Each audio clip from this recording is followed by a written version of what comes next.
నమస్తే, welcome to Shri media. అందరికీ కూడా మహాశివరాత్రి శుభాకాంక్షలు. మహాశివరాత్రి పరమేశ్వరుడు అనుగ్రహం పొందే రోజు. పరమేశ్వరుడు అంటేనే శుభాలను ఇచ్చేవాడు, సంతోషాలను కలిగించేవాడు. జన్మకో శివరాత్రి అంటారు. శివుడి యొక్క అనుగ్రహం పొందడం కోసం శివరాత్రి రోజు విశేషమైనటువంటి పూజలు చేస్తాం. కానీ ప్రతి మాసానికి కూడా ప్రతి నెలకి మాస శివరాత్రి ఉంటుంది. మాఘమాసంలో వచ్చే శివరాత్రి అమోఘంగా మహాశివరాత్రి అవుతుంది. ఆ రోజు ఎటువంటి పూజలు చేయాలి, ఆ రోజుకి ఎందుకంత ప్రత్యేకత ఉంది, ఎలాంటి విశేష పూజలు చేయొచ్చు, భగవంతుడి అనుగ్రహం పొందాలి అంటే, ఆ పరమేశ్వరుడి యొక్క అనుగ్రహం ఉండాలి అంటే ఏం చేయాలి, ఇలాంటి విషయాలన్నీ కూడా తెలుసుకుందాం. ఇప్పుడు మనతో ఉన్నారు మూరుకుంట్ల రాజేశ్వర శర్మ గారు. ఈయన సిద్ధాంతకర్త, జ్యోతిష్య పండితులు, సహస్రానికి పైగా యజ్ఞాలు చేశారు. ఇప్పుడు గురువుగారితో మాట్లాడి మహాశివరాత్రి రోజు ఎటువంటి పూజలు చేయొచ్చు, తెలుసో తెలియకో ఎటువంటి దోషాలు చేస్తాం, ఆ దోషాలు చేయకుండా ఉండాలంటే ఏం చేయాలి, ఇలాంటి విషయాలన్నీ కూడా గురువుగారిని అడిగి తెలుసుకుందాం. నమస్తే గురువుగారు. ప్రేక్షకులకందరికీ కూడా మహాశివరాత్రి శుభాశిస్సులు, శుభాకాంక్షలు అందజేస్తూ, మహాశివరాత్రి చాలా విశేషమైనటువంటి రోజు. మా 5 మాసాలు చాలా విశిష్టత. 1 మాఘమాసము, 2 వైశాఖ మాసము, 3 శ్రావణ మాసము, 4 కార్తీక మాసము, 5 మహాశివరాత్రి. ఈ మహాశివరాత్రి శివము అంటే అసలు శుభంకరుడు అని అర్థం. మొట్టమొదలు శుభము, శివుడు అంటే శుభం. అదేవిధంగా శివుడు అంటే గర్వం లేనివాడు. శివుడు అంటే బోలాశంకరుడు. ఉదాహరణ చూడండి, తలకట్టు ఇచ్చినాం శవము అవుతుంది, తలకట్టు దించినాం శివుడు అవుతాడు, శివం అవుతుంది. కాబట్టి ఈ అహంకార మమకారాలకు దూరంగా ఉండేవాడు పరమేశ్వరుడు. ఆ పరమేశ్వరుడు నిజంగా ఐశ్వర్యప్రదాత లక్ష్మి అనుకుంటారు చాలామంది, కానీ ఐశ్వర్యప్రదాత కేవలం పరమేశ్వరుడు మాత్రమే.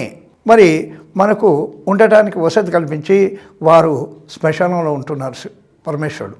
అదేవిధంగా మనకు వస్త్రాలు ఇచ్చినాడు, ఆయన పులి చర్మం కట్టుకున్నాడు. మనకు ఆభరణాలు ఇచ్చినాడు, పాములను మెళ్ళో వేసుకున్నాడు. ఈ విధంగా బ్రాహ్మణి పిలిచి చేసుకోవచ్చు.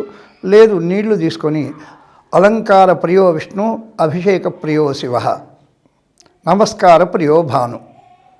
సూర్యుడికి నమస్కారం మాత్రమే చెందుతుంది. అలంకారం ఎంత అలంకారం చేస్తే అంత సంతోషపడేవాడు విష్ణువు. అదేవిధంగా పరమేశ్వరుడికి హరహర మహాదేవ శంభో శంకర అని అన్ని నీళ్లు వేస్తే చాలు సంతోషపడతాడు. దానికి కారణం కూడా ఉంది. మరి సతీదేవిని సతీదేవి దక్షయజ్ఞంలో పడిపోయినప్పుడు ఆ పరమేశ్వరుడు ఘోరమైనటువంటి తపస్సు చేస్తుంటాడు. ఆ తపస్సు చేసినప్పుడు ఆ వేడికి తట్టుకోలేని పరిస్థితి. అప్పుడు ఆ గంగను తీసుకొని వచ్చి తలపైన పెట్టుకుంటాడు. పరమేశ్వర గంగ విడువు పార్వతి చాలున్ అని. కాబట్టి ఆ పరమేశ్వరుడికి ఓం నమ శివాయ, ఓం నమ శివాయ అని నీళ్లు ఎవరు అభిషేకం చేస్తారో అది వారికి ఇష్టం. అదేవిధంగా భస్మప్రియుడు. ఈ మహావిష్ణువుకు శ్రీగంధము, చందనము, దివ్యాలంకరణ, పట్టు వస్త్రాలు ఇవన్నీ అవసరము. ఈ స్వామికి భస్మం. ఈ భస్మం త్రైలోక్య పావనం. త్ర్యంబకం యజామహే సుగంధిం పుష్టివర్ధనం, ఉర్వారుకమివ బంధనాన్ మృక్షీయమామృతాత్. కాబట్టి ఆ భస్మప్రియుడికి అభిషేకం చేసి భస్మం పెట్టి ఓం నమ శివాయ, ఓం నమో భగవన్ విశ్వేశ్వరాయ మహాదేవాయ త్ర్యంబకాయ త్రిపురాంతకాయ త్రికాగ్నికాలాయ కాలాగ్నిరుద్రాయ నీలకంఠాయ మృత్యుంజయాయ సర్వేశ్వరాయ సదాశివాయ శ్రీమన్మహాదేవాయ నమః అని ఈ విధంగా మంత్రం వచ్చిన వాళ్ళు చెప్పుకోవచ్చు. మంత్రం లేని వాళ్ళు పంచాక్షరి మహామంత్రం ఓం నమ శివాయ. కాబట్టి ఈ మంత్రాన్ని చెప్తూ అభిషేకం చేసుకోవడము, ఉపవాసం ఉండడము.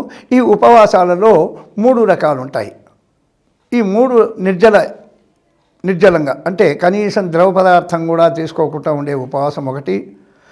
శరీర తత్వాన్ని బట్టి ఉపహారం తీసుకోవడం అంటే ఉపహారంలో కూడా ఉప్పు, కారము, మసాలాలు లేకుండా తీపి పదార్థం తీసుకొని ఉండడము, పాలు పండు తీసుకోవడము, ఇదొకటి. ఇంకా కొంతమంది ఆ శివరాత్రి వస్తుందంటే లేని పదార్థాలని చేసుకొని తింటుంటారు. అది ఏనుగ ఏకాదశి, పీనుగ ఏకాదశి, ఎలుక ఏకాదశి అని 3 అంటారమ్మ ఉపవాసాలు. ఎలికే ఏకాదశి అప్పుడు కాస్త టీ, అప్పుడు కాస్త పాలు, అప్పుడు కాస్త కొబ్బరి ముక్కలు తిని ఆ ఉపవాసం చేయడము అదొకటి. రెండవది బాగా తిని ఒక భోజనం తప్ప పదార్థాలన్నీ కడుపు నిండా తిని ఉండేది అది ఏనుగు ఏకాదశి. పీనుగ ఏకాదశి నిర్జలంగా ఉంటాడు, కనీసం ఏది సాయంకాలం అయింది, అయ్యా శివాలయంలో భజన అవుతుంది వస్తావా అంటే పొద్దుటి నుంచి తినలేదండి, ఆకలిస్తుంది రాలేను అంటాడు. కాబట్టి శరీర తత్వాన్ని బట్టి ఉండవచ్చమ్మా ఏకాదశి. ఇకపోతే శివుడు ప్రదోషానికి ముఖ్యుడు. సాయంకాల సమయంలో పశువులు ఇంటికి వచ్చేటువంటి సమయంలో ఆ ఆవులు గిట్టల నుంచి వచ్చేటువంటి ధూళి దూసరి సమయంలో 5 సార్లు అభిషేకం చేసుకోవాలమ్మా శివరాత్రి రోజు. ఈ ఉదయము, మధ్యాహ్నము, సాయంకాలము, రాత్రి 9-9:30 ప్రాంతాన అన్నిటికంటే ముఖ్యం లింగోద్భవ కాలము. మధ్యరాత్రి పుట్టినాడు ఆయన. ఆ లింగోద్భవ కాలంలో అభిషేకం చేసుకున్నట్టయితే విశేషమైనటువంటి ఫలితం ఉంటుంది. ఈ చేసుకొని జాగరణ కూడా చేయాలి.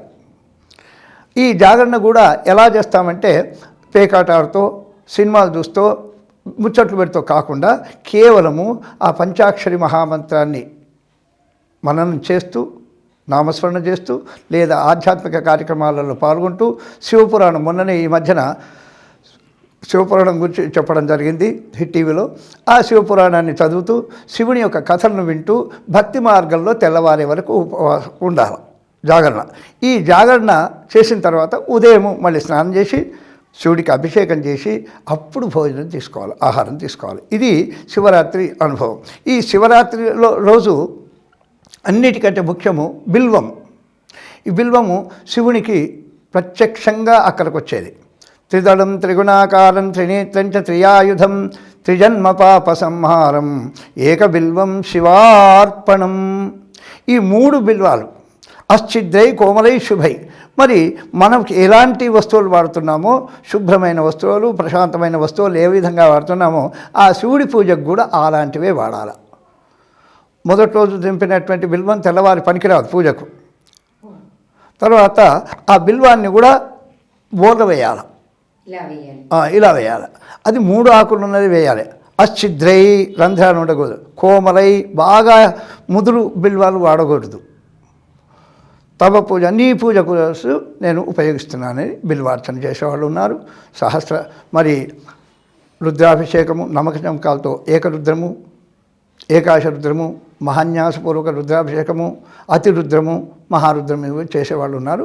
దాన్ని వాళ్ళ వసతి. ఇక్కడ ప్రాధాన్యత మనసు ప్రాధాన్యత.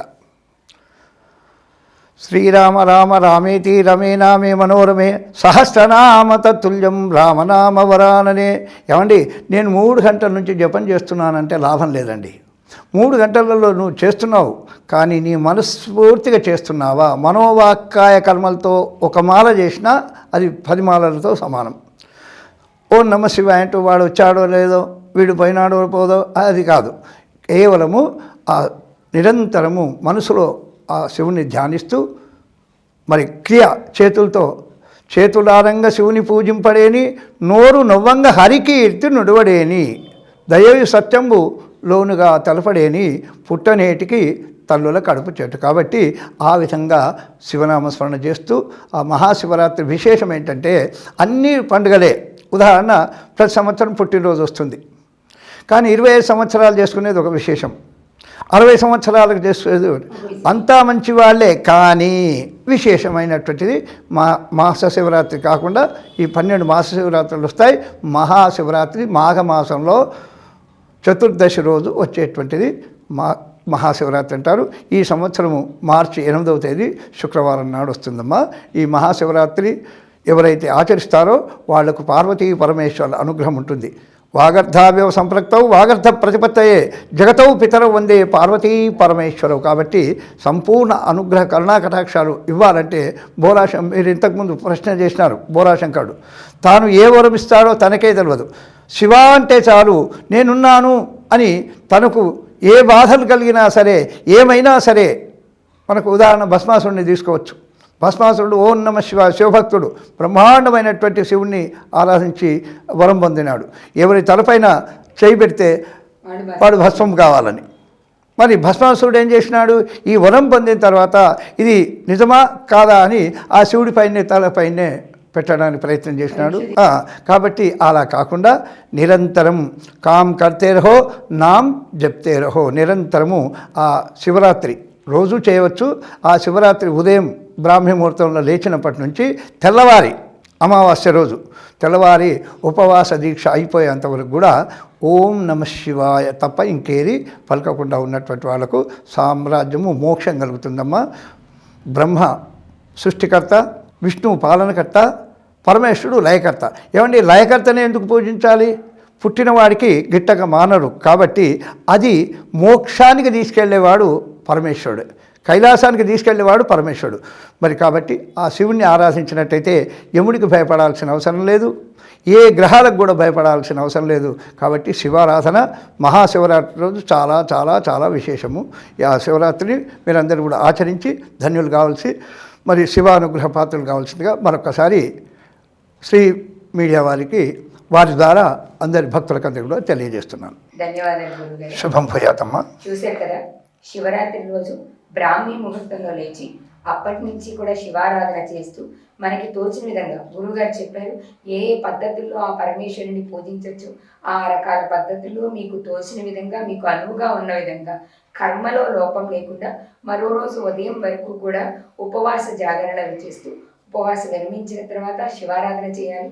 తర్వాత రోజు మధ్యాహ్నం పూట నిద్ర అనేది ఉండకుండా మళ్ళీ సాయంత్రం శివారాధన చేసి ఆ రోజు రాత్రికి మనం నిద్రతో విశ్రాంతి తీసుకుంటే అది శివరాత్రికి చేసేటటువంటి ప్రత్యేకమైన పూజ. ఇలా చేసినట్లయితే ఆ పరమేశ్వరుడి అనుగ్రహంతో ఐశ్వర్యము, మోక్షము కూడా సిద్ధిస్తుంది అని తెలియజేశారు. మరో వీడియోతో మళ్ళీ కలుద్దాం. నమస్తే.